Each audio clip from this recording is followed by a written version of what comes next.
Hi, this is Bambi with Herbaldashery, and today I'm going to show you how easy it is to work with tofu. So if you've never bought it before, it's time to go to the grocery store and find some so that you can take it home and make something for your family. When you get to the grocery store, you will find it in the refrigerated section of the produce department. And so once you bring it home, you're going to notice that there is a lot of water inside it, and you're going to want to get rid of all of that water.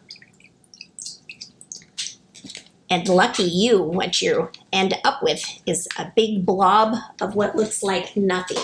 This is where most people get intimidated.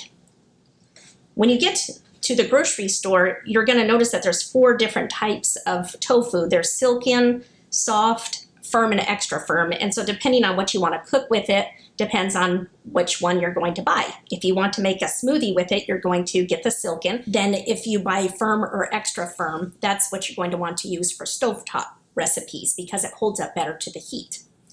So once you get it to this point, you're going to want to wrap it up and you're going to want to put it on a plate. You're going to want to put a weight on it, and in 15 minutes, this will be ready to cook. The beauty of tofu is that it's going to taste like whatever you season it with.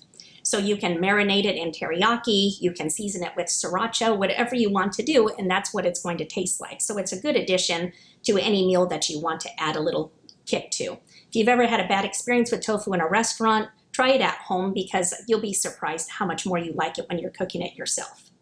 So after you get it drained, you're gonna take it out of your paper towel, and at this point it is ready to cook with. You can slice it, dice it, put it in a blender, whatever you want to do. So this is the easy way of draining tofu. If you start working with tofu a lot, you might want to invest in what's called a tofu press. And yes, you can find a tofu press on Amazon.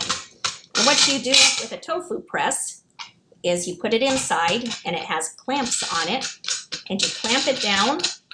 And again, you put it on a plate like this, and you just start applying pressure with the clamps. And this will get out a lot more liquid than you can by putting a weight on top of it. But either way is acceptable, and I've used either way many times. If you were on a plant-based diet, tofu is really high in protein. It has calcium in it, it has iron in it, it has all of your amino acids, so it's a good way to get protein into your plant-based diet if you're concerned about that. So join me next time, and I'm going to show you what you can do with tofu. You can make it into scrambled eggs. You can make an egg salad out of it. You can make a ricotta out of it for a lasagna, for stuffed mushrooms. There's all sorts of things that you can do with tofu, and so I will show you how to do several things with it so that you can feel comfortable and make several meals for your family. Come on back and I'll show you how to do that.